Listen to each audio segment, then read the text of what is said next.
Hi, and welcome to VIBEZ Daily. This is a daily devotional curated by VIBEZ Church to help you practice the way of Jesus and be all that God has called you to be. You have joined us for our year-long series titled Devoted. Acts 2:42 tells us that the followers of Jesus were devoted to the apostles' teaching, to fellowship, to breaking of bread, and to prayer.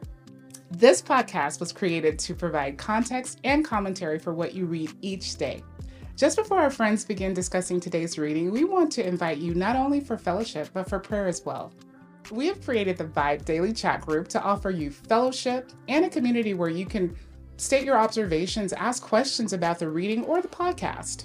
You can join us by downloading the VIBEZ Church app in your favorite app store. Click Join the Conversation and join us today. And finally, we hope that you can join us for prayer. Prayer happens Monday through Friday, and more information on that can be found on the VIBEZ Church app under prayer. Now, let's begin our conversation on today's reading.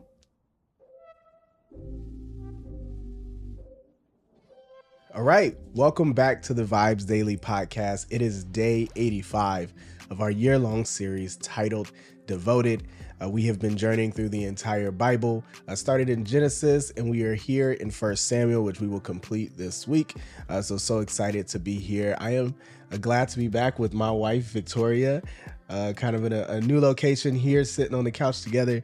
But yeah, excited to be here with you again this week as we complete the book of 1 Samuel and go into 2 Samuel. And so really excited to do that as we do pretty much every week. Like to start the week with a question, something just usually biblically related in some way. And so, you had a question for us this week. What was your questions you had? Okay, so what is your favorite Bible study?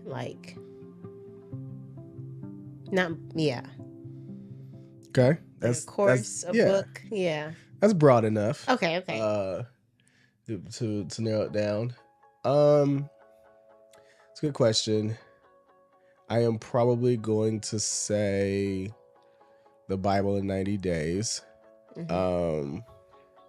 It's one I've done a couple times. It is rigorous. Yeah. Like, I won't pretend it's not challenging because it's a lot of reading. It's like an hour reading a day, right? For 90 straight days. So, it's really setting aside some time. But I think it really helps the whole Bible come together and really feel like understand it as a big story that has like a thread through it all, despite the fact that it takes place over thousands of years with, dozens of authors and that kind of stuff. So I've always enjoyed that. Kind of enjoying this one a little bit more because it's not as much reading as quickly, so the way we've been doing it. And I still feel like it's pulled together just because we've been talking about it every day. But I think Bible 90 Days is my favorite one. What about you? Okay, so I was going with like a preacher that was teaching a certain thing. So mine would be, I have two favorite people, Priscilla Shirer and Jackie Hill Perry. Surprise. Ah! I'm so shocked. Anyways, but Jackie Hill Perry will make you work though. So if you do on her Bible studies, like act like you're in a college course because she's not gonna give you the answers. But my favorite is Priscilla Shirer's, and this was really hard, Elijah. Okay. That was one of my favorite studies that I did of hers. Like she just went through the story of Elijah and just like this gearing up for this moment to like call fire down from heaven, pretty much. And so, that one was really good to me. And it's one that like I remember. I've done so many, like I just forget some, but that one for some reason has stuck with me. Okay, good. Well, if you have your own, we'd love to hear what your favorite study is as well. And, very interested. Maybe give us some ideas of some stuff we can try here in a little bit. But there's a lot of good ones out there. And we'll get to Elijah soon enough. We're not too far from when he shows up in scripture. So we'll get to him pretty soon. But we pick up right here in 1 Samuel. Last week, all week we're in 1 Samuel, but did not complete the book. Did the first 20 chapters. We'll complete the rest of it here today. And quick, refresher, we've been dealing with essentially King Saul. It's kind of what we get here in the book of 1 Samuel.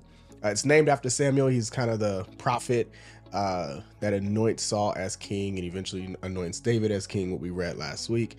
But the real main subject of this book is King Saul. Yeah. And of course his back and forth with David. So when we left off, David is on the run from Saul. It's kind of where we left off in chapter 20 last week. Saul is trying to kill him. We kind of talked a little bit about some of the spiritual warfare kind of element to that, right? Where the evil spirit is coming after him. But that's the last thing we've left is Jonathan protecting David as David is on the run from Saul. But we pick up here in 21 and he's still running. It's kind of what happens here. Yeah, talk to me a little bit about chapter 21 and some of the things you thought was interesting. Yeah, I did not end up looking back into some like the Levitical laws, but I really did wonder like how serious or unserious it was that like he took this bread from the temple. Like, is this something that is like forbidden? That right? That was like only for the priests, only for the Levites, right? That he has come to. But then we know in the New Testament, eventually like Jesus kind of, is it Jesus?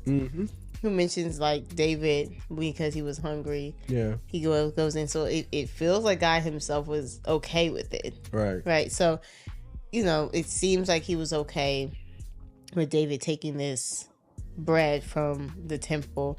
But when he first did it, I was like, wait, how do you just roll up and ask for the bread, the holy bread from the temple? But it did kind of give me this thought of, again, the heart posture. I think what Jesus was trying to teach in the New Testament was that, like, I give you these rules, but it wasn't so that other people could suffer. Like, yeah, I think that's because I think I had a different perception. I don't think he came asking specifically for like the holy bread. Was the way that I kind of read it. Was more so just like, is there anything to eat? Like, do you have anything? And he says essentially all we have left is that. Like, that's all we kind of have. He says, verse 3, now what do you have on hand? Give me 5 loaves of bread or whatever can be found, right? And so to me, then the priest replies, there's no ordinary bread on hand. Like, he was like, we don't have any regular bread. And all we have is this. And I think to your point, what Jesus ultimately teaches, because it's in relation to when essentially on the Sabbath, his disciples harvest, essentially, which was forbidden. But they did it because they're starving and they're hungry. And it's kind of the same thing with David. He's starving here. He and his people. I think what Jesus teaches and what we see with God in general is, as you said, is a heart posture thing. These people weren't trying to desecrate the bread or the temple, right? They're not even like Eli's sons who were eating and stealing the offering, the sacrifices, simply out of just gluttony and greed. Right? They were hungry. And I think what we come to find in scripture, something that I feel like God revealed to me a few years back is the law, as you said, is meant to protect people, right? It's meant to be put in place so that we as humans know how to interact with one another and with God. It was never meant to you know, for anybody to die or to suffer or any of that. Like, if the law prevents you from doing what is good and kind for someone, then you've misunderstood the law. That's kind of how I feel like I took away from that. For sure. Yeah, but he does. And it's not the last we hear of him because it does come back to him later. But he decides to do what is good and make sure that they had something to eat, right? Again, despite the fact that it was kind of, you know, they still had some laws. I did think it was funny that he still had some, like, well, you can't be with no women now. Yeah, exactly. He did check in. Yeah, like, as long as you're not with no women and you can have this. So I thought it was interesting that there was still some parameters around, like, him having that bread. But, then there's this random guy in verse 7. Doeg, right? Or even his name just kind of be like, he up to no good. Yeah, it definitely seems like this guy has it out for people. Mind your business. Yeah, but like I said, we will see him a little later in 1 Samuel. But anything else here in chapter 21 that you thought was particularly interesting? Well, yeah, I do think that he like takes this sword from Goliath, Goliath's sword. I thought it was interesting he had it, right? Sitting there in the temple. I thought he probably would have taken it to his house and put it up on the wall, but that's David for you. It was for the Lord. So Yeah. he then gave it back to the Lord, to the temple. But the fact that he took it, and then the next place he goes to is Gath, where he killed Goliath. So Yeah. I was just like, okay. But the fact that he was able to even Carry flee the there. sword. Oh, you Carry want to the- flee it. Oh, I was actually throwing he could carry Carry the the sword. sword. So I'm like, Goliath is so big. Like, Yeah. the way they described him, like his spear was like a tree, and like I mean, it's just Yeah. all these large stuff. I was like, David, how you even carrying this sword? Like, can you use this thing? I guess it hasn't been that long, because I was like, well, maybe he grew into it. But you can't really grow into a giant sword. Yeah, I mean, he was 9 feet tall. I don't know if you're ever gonna grow into that guy's stuff. Okay, you're right. But yeah, I mean, again, maybe the sword was small to Goliath and therefore regular size to David, but No, they kind of make it seem like it was a big sword. like everything It was he a had. big- was Yeah. large. Yeah. No, that's real though. That's Yeah. real. So okay, so yeah, he took that. I don't know how he carried it either. Yeah, but then you were pointing out that he fled to Gath. Yeah, but I guess that's Israelite territory now. Is that what we're saying? But no, there's a king there, the True. king of Gath. So I was like, so he has some type of rapport still, or respect, or something from them, but he's able to like use that as a hiding place, which was interesting to me. Even some of the places that he flees to as he's on this journey just interests me. Like, wow, he's with the Philistines. Yep. He all over the place. Yep. But it's like he has this reputation, although he said a couple chapters before, he was just like, I'm a poor man with no reputation. It's just like, yeah, no, dog, you can go to these places and they respect you. Yeah. Yeah. I mean, I don't know what this like pretending to be crazy piece was though. Oh, coming at the yeah. end. That like he all of a sudden was afraid of the king, even though the king is the one who's like, wait, isn't this the David that they sung about that killed 10,000s? Right. But yeah, he like plays crazy just Yeah. to kind of get out of his presence, so I mean, it seems that there's still some animosity in Gath, right? Yeah. Like it wasn't a safe haven by the time it was all said and done. True. Because he ends up in the cave. Yeah. Yeah. Yeah, but like 22 is really kind of a very interesting. My Bible titles it. I think it's the apt title for it, right? Like, and again, we know these titles are inserted by the people who kind of organize scripture and put the Bible together, right? My title's gonna read differently. Your titles, these aren't actual scripture, but I thought they did a great job in saying Saul's increasing paranoia. Like it's how Yours has the fun ones. Mine yeah, aren't anything fun. you know, Dr. Tony Evans, you know. Oh, man. that's true. That's true. You got some good ones, but yeah, I was like, that's an apt summary of what kind of happens here in 22. Yeah. But yeah, talk to me about what you thought was interesting with Saul and the way he, you know, essentially is kind of looking over his shoulder constantly. Yeah. Well, okay. Can I start with David and Yeah. the people that join him? So, because my title is about David at the cave. Oh, okay. Yeah. So for me, the first thing that jumped out to me was that all the type of people that came to David.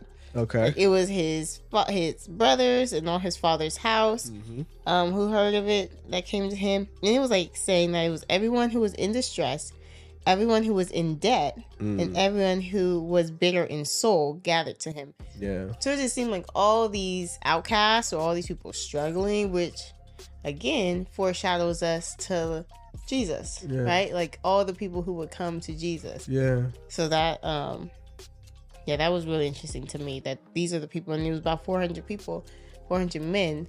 Yeah. And so that was really shocking to me. It's like, description. yeah, that like these are the people who felt like they need to come to be with David. Yeah, you know, actually, what I did notice that's not like Jesus though is that his brothers and his fathers are with him. Yeah.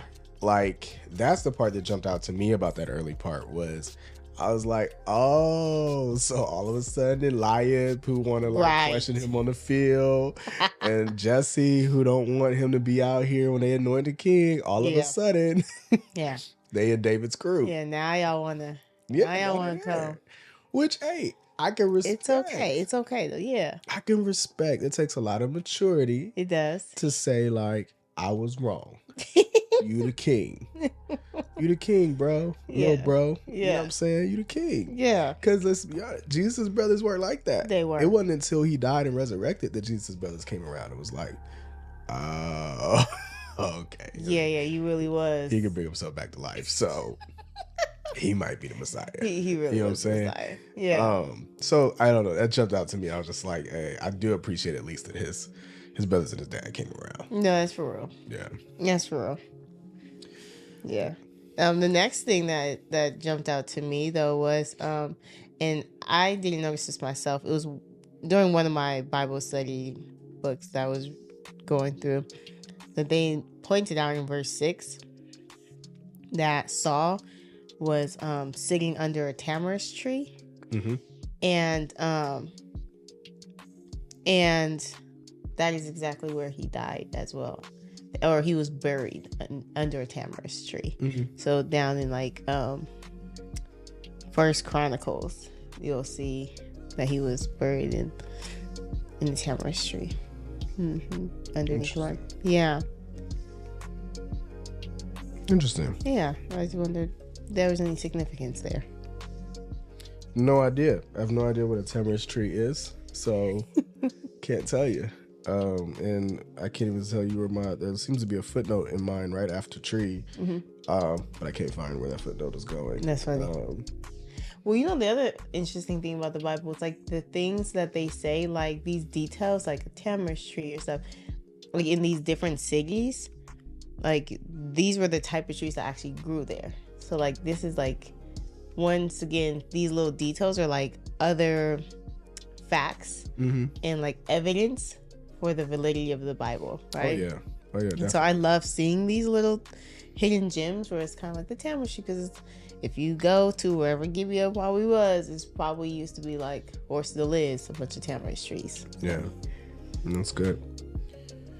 Yeah, you know, this section, what was also interesting is that like Saul's kind of like fear extends beyond David now, right? So like now he's upset at anybody who potentially could have knew that David was somewhere. And like, if you didn't tell me every bit of David's whereabouts, then you out for me. Yeah. Right? You have it out for me too. And which essentially is where our guy Doug again is, you know, that was there and witnessed him eat the bread. Your boy. Now he's snitching on the priest. Yeah. And he's like, Ahimelech gave him something to eat when he was hungry though.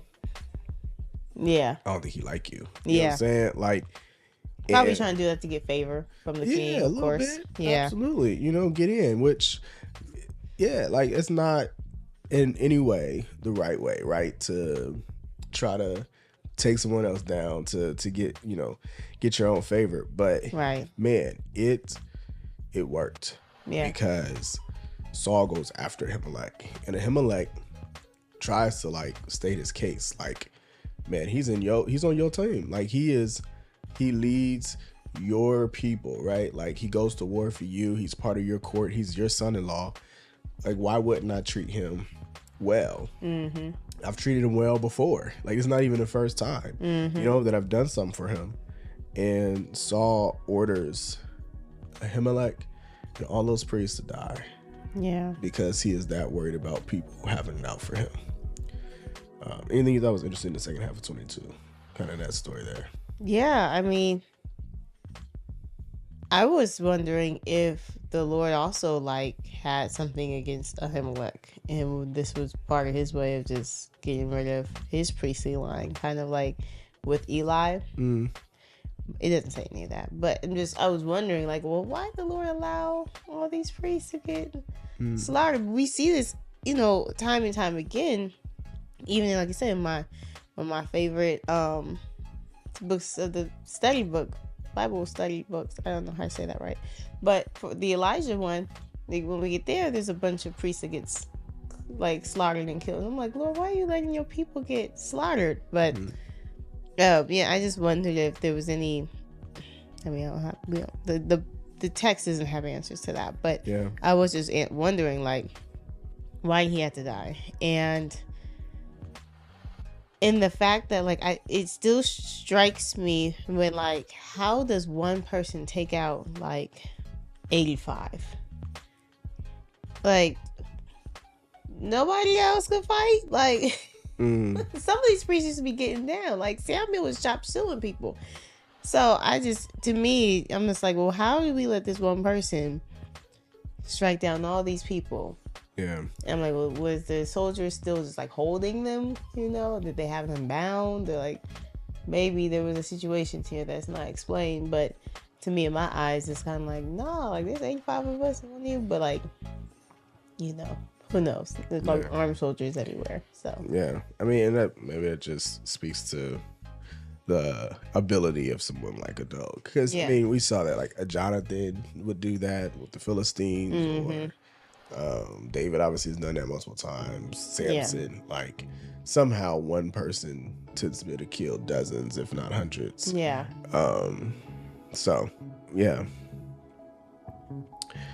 But yeah, I mean, David is not happy once he finds out, right? But he brings in, because one of Ahimelech's descendants is able to like escape, essentially, like his son. And so he comes to hide with David and kind of tell David what happens. But yeah, I mean, it's really, again, a terrible scene there. And again, unfortunate that Saul's paranoia to this point is causing so many people to lose their lives. And like I said, I think that's even just a minor takeaway, right? Just like, again, keep it in mind that, you know, we have to be careful of like what fear can do. Yeah. You know, and just like what it drives us to do. And all the people that end up becoming collateral damage, you know, as a result of our fear. So, because it was irrational. Yeah, very much so. And you couldn't convince him otherwise because of his fear. Yeah. Right? No matter what people said, no matter what Jonathan said to him, no matter what Ahimelech says to him, at the end of the day, his fear is driving him. But yeah. But I love the confidence in David, though. Once this son of Ahimelech got to him, it was just like, you know, stay with me. Don't be afraid. Like, with me, you'll be safe. And so I even just love that confidence. Like, okay, I know all these people are against me, and all the people are against you now too. Like, but don't worry. Like, we have a safe haven. Like, the Lord protects us. Yeah, you'll be safe with us. And I love that posture in the midst of all that's going on. They said the chaos, the paranoia, all of that. That like David's so certain that he's able to tell him that. Yeah, it's good. Okay, well, 23. David, kind of in the midst of running away, ends up in a battle, right? Essentially, he kind of hears the Philistines are coming to attack. I don't know if I can't know how to say this. Keila? I don't know. Keila, maybe? I'm just gonna go with Keila. I can't tell if this is a place or like a people, but either way. Yeah, he's going to war, or the Philistines were attacking them, and David kind of asks, like, God, should I go to war with them, or should I go and attack them? And he essentially says, like, I'll hand them over to you. Yeah, what do you think was interesting about 23? Yeah, I do love that he inquired of the Lord, and that's been like his pattern, and it's still his pattern. And then I do love that, like, you know, he has, you know, Abiathar, the son of Ahimelech, like, come with the ephod and stuff. Like, he puts him to use, right? That, like, he's putting him to use, and, like, this is the same guy, right? Yeah. Yeah, the son of Ahimelech. I don't know why. Yeah, Ahitar. Okay, sorry. Making sure I have the names right. But, yeah. So, I do love that, like, he is, like, using him and using the disposal of, like, God's people to inquire of the Lord and to go about God's business here.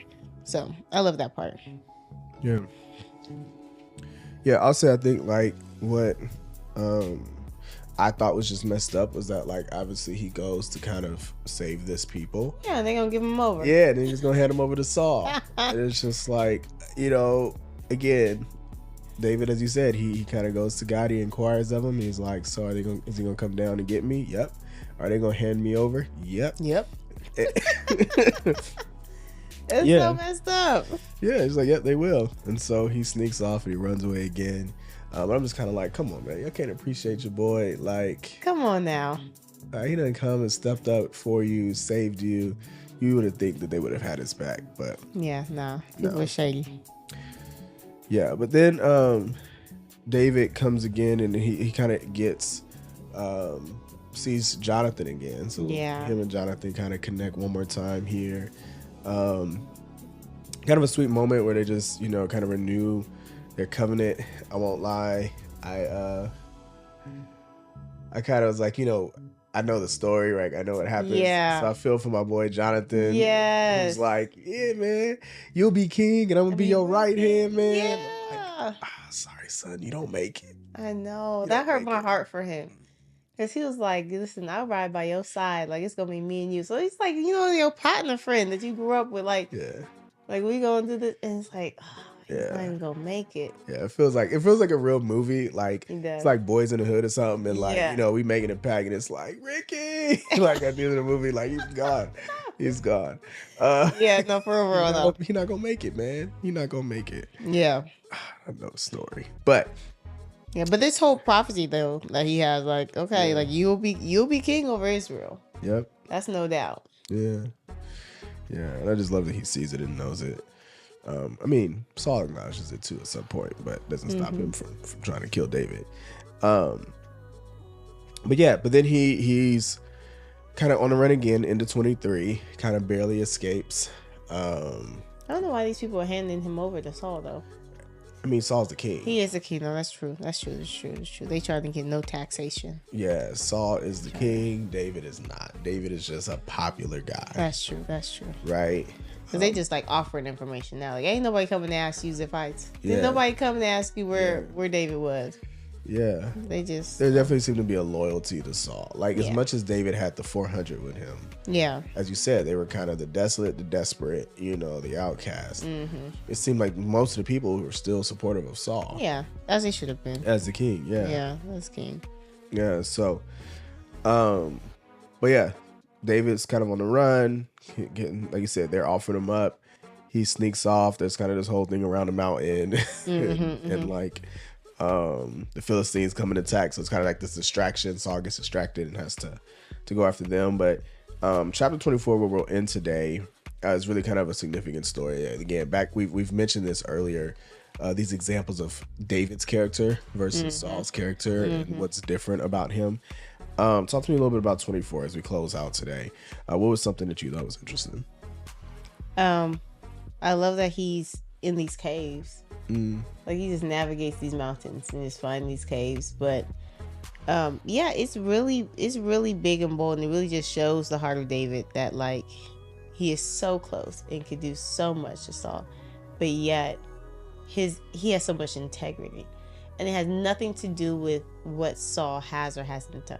Yeah. Like, his integrity is not reliant on Saul at all. Yeah. It really has to do with, like, who David said he would be before the Lord. And so I do love that. Like, it continues to be like, who am I to be in God's place to judge? Yeah. Like, I love that he's just like, may the Lord judge between me and you. Like, well, that was Saul, but you know, like, David's like, let the Lord take his vengeance out. Like, I'm not even in the place to do that. And the fact that he even felt bad for even just doing the corner of his robe, to me, it was just like, I mean, I would have given you that one, David. Like, I feel like you deserve that. Like, It's just some clothing. It's some clothing. Like, you got, just do a little something. Yeah. But yeah. But like, the fact that he even did that and felt bad about it, to me, it just was a lot, because he still has so much reverence for Saul after all Saul has done. Like, that type of person is somebody that you walk around talking about. Yeah. All day. Yeah. And I think I love what you said, because I don't even know if his reverence was for Saul specifically. Yeah. But more so for God and who Saul represents. Exactly. Right? As he keeps saying, it's the Lord's anointed. Yeah. Right? It's God chose you and appointed you. Yep. And so despite your character or your flaws, I will respect the position that you're in because God placed you there. Yeah. Right? And I won't be the one to change what God is doing. And so I think there's a beauty in that. And I love the way you even just kind of shared that, because the other thing that, like, I think is really striking about this is, as you said, it's really about like his relationship with God much more than it is even like his own reputation or what it is that he seeks. Yeah. Yeah. And he wants to be right with God more than anything else. And he just sees that, he values that. I mean, it stuck out to me that it wasn't even like he had wise counsel in his ear to tell him the right thing to do. That part. Because everybody around him was telling him to take out Saul. Yeah, you're justified in doing this. This is what you should do. This is your moment. Matter of fact, I believe God placed him here in your place and in your position so that you could do this. Mm-hmm. That's literally what they're telling him. Yeah, no, that's those friends who be like, "Ooh, that's definitely from the Lord," and he like, "No, that ain't. They ain't from God. That don't add up. Yeah, that don't add up. That doesn't add up to the Lord's character." Yeah, yeah, and I think that's an important thing to point out. Yeah, because anytime someone says something is from the Lord, mm-hmm. it ought to align with His word. Mm-hmm. Like, there's no way. Mm-hmm. What David points out is there is no way this comes from God if it's also going to cause me to be in conflict with God. Mm-hmm. Like in his, if it's going to cause me to deny his word or to counteract his word or overwrite his word in order to do this, that's not him. It's not him. Yeah. Like, it has to align. Yeah. And I think that helps us to even discern the voice of God, mm-hmm. not just in, scripture and in songs and situations, but from others, mm-hmm. right? And when we hear somebody comes to speak on behalf and say, the Lord says, mm-hmm. it better line up with this Bible. It sure better. And his heart. Yeah. And with who he is. Because if it doesn't, then I can just easily discern and say, nope. Yeah. It's not of God. Mm-hmm. It's not of him at all. Because he said, David knows if the Lord wanted to take him out, he could take him out. Mm-hmm. And he hasn't whispered to me or told me that I am the one to take him out. Yeah. So, like, I haven't received those instructions from the Lord. And the Lord hasn't done it upon himself. So it seems like he should still be in this position because the Lord's allowing it to happen. Yeah. And I do love that it's like not jumping to assumptions or conclusions about what he might want from the Lord, because in all these other times, he inquires of the Lord. And the Lord gives him an answer. Yeah. And so he's in communication with the Lord. And I think that's what's very important about the proximity in his relationship with the Lord. Is that he has this closeness enough to know when the Lord tells him to do something or not to, right? Yeah. And so there shouldn't be a gray area here for him in his mind, because, like, I talk to the Lord. I ask him all the time, should I go up against the Philistines? Like, he tells me yes or no, And he hasn't gotten instructions to go up against Saul. And he doesn't. And I love that Saul acknowledges, like, you're better than I am. You are a better man than me. You better, because I tried to take you out. That's literally what he said. He's like, you a better man than me. Yeah. I ain't even gonna lie, bro. You a better man than me, because like you said, I was coming for you. Yeah, absolutely. And he even, just like Jonathan says, I know that you'll surely be king, in verse 20. Yeah, and so, and the Lord, and that the kingdom of Israel shall be established in your hand. And so, I love it. I love it. I love, though, the last thing I want to say on that, though, and if there's anything else you have, is speaking of 20 and kind of 21, he asks David to essentially, like, make sure his name is not wiped out, that his descendants are wiped out. And David swears by him on that, right?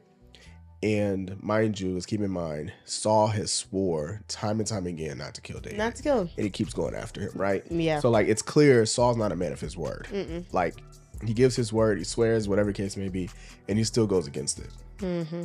Well, come to find out, David's going to keep his. And it's just a difference, right? A contrast in how, again, just the two hearts of these men. And ultimately, I think this is what elevates David by the time it's all said and done, is his willingness to be the person he says he is. Yeah, for sure. Anything else in 24 that you thought was significant? Don't want to move too quickly for you. No. Yeah, good. Well, those are our 4 chapters today. We'll be back tomorrow to kind of go through a couple more. But yeah, still much more. It'll sound a little repetitive. It'll be a little back and forth of David and Saul kind of over and over again here.